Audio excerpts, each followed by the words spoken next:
I've heard in restaurants over the last few weeks, we need to cut back. We need to do this. We need to do that. True, you have to be very careful. But again, it comes down as well to, this is the time where you can show why your restaurant is good. You know, the faults that you've got, the problems that you've got over the months when you've been here, improve them now. Work on it now. Make people come back. Make people know that they can still go there, and they're not going to cut back on staff. They're not going to cut back on the menu. They're not going to cut back on quality.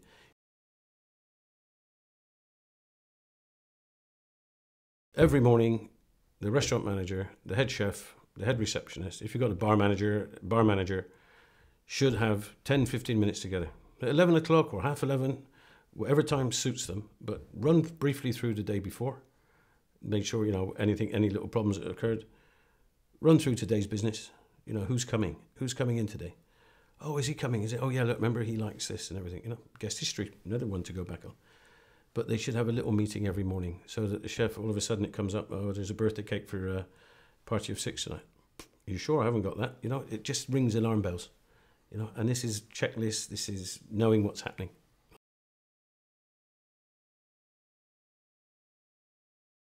Don't forget, a waiter is a salesman. And if you do it properly, then you're not trying to push a £30 glass of champagne on somebody. You know, you're trying to find out if that person really wants a drink. You know, and it's something that you have inside, is that you can go to a table and say, hello, lunchtimes especially. People are in a hurry, they're not necessarily going to drink a lot. Hello, madam, hello, sir, good afternoon, can I help you? Would you like an aperitif? Would you like something to drink? And they look at each other. So this is your cue. This is like James Bond waiting to say his punchline. The customer says, what do you fancy, darling? And they sort of hesitate a little bit. What's your house drink? Would you like a fresh fruit juice, madam? If you know, read the client. Read the client. You know, a young lady, and no disrespect, with maybe a little bag or whatever, she's maybe at lunchtime, she might not want to drink. So if she just says water, well, would you like a fresh juice, madam? This is selling, upselling. You know, would you like an orange juice? No. Would you like some water? Certainly, madam. Sparkling or still. We've got some lovely fresh melon. We've got some lovely fresh oranges. Would you like a little fresh fruit juice? Because that's customer care and it's selling, because you're trying to help that person.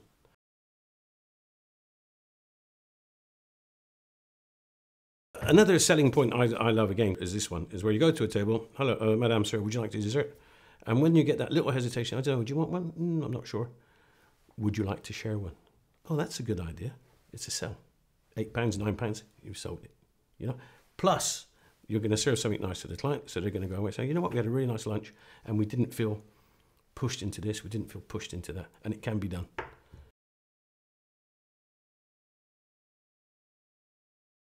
You've got wide vision. You know, this is like big screen vision. This is not small television at home. You're looking at everybody moving around. You're listening to someone say happy birthday.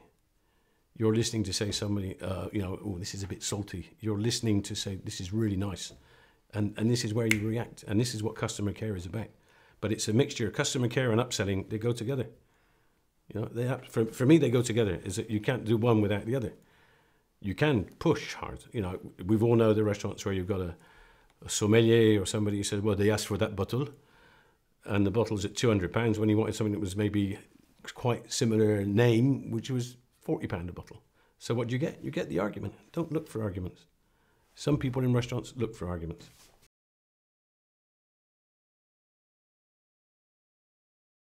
There's a thing, we call it, is table maintenance. And table maintenance, again, is something that can be used as a customer care, but also as an upselling point. Example, 4 people, 6 people have finished dinner. They sit around, they're relaxing. The napkins go in a ball on the table next to the thing. You walk past, this is where M4 comes back into it. You know, you're walking along the M4, or you're running along the M4. You look, napkin on the table, let's take it away. So you go in very discreetly. Shall I take that for you, sir? You don't have to go, shall I take that for you? Shall I take that for you, sir? They know that you're there. You take that napkin, you take the other ones away. Then you go back and you start taking the empty coffee cups. Would you like another coffee? Oh, yes, please, I'll have another coffee. Then that's the point again, which people don't do. And even sommeliers don't do it all the time. Can we get you something to drink? Would you like a digestif? Would you like a glass of champagne? And you can feel again if people are comfortable at the table. But there's nothing nicer to have a clean table.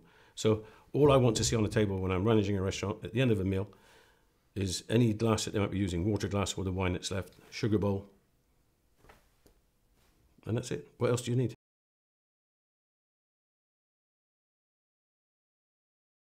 Again, there's a procedure to follow.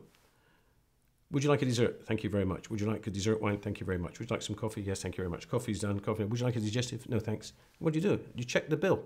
Don't wait for the client to ask for it. Check the bill. Sommelier, right wine? Yep. Food right, everything fine, perfect. So that way, as soon as the bill's asked for, it goes down.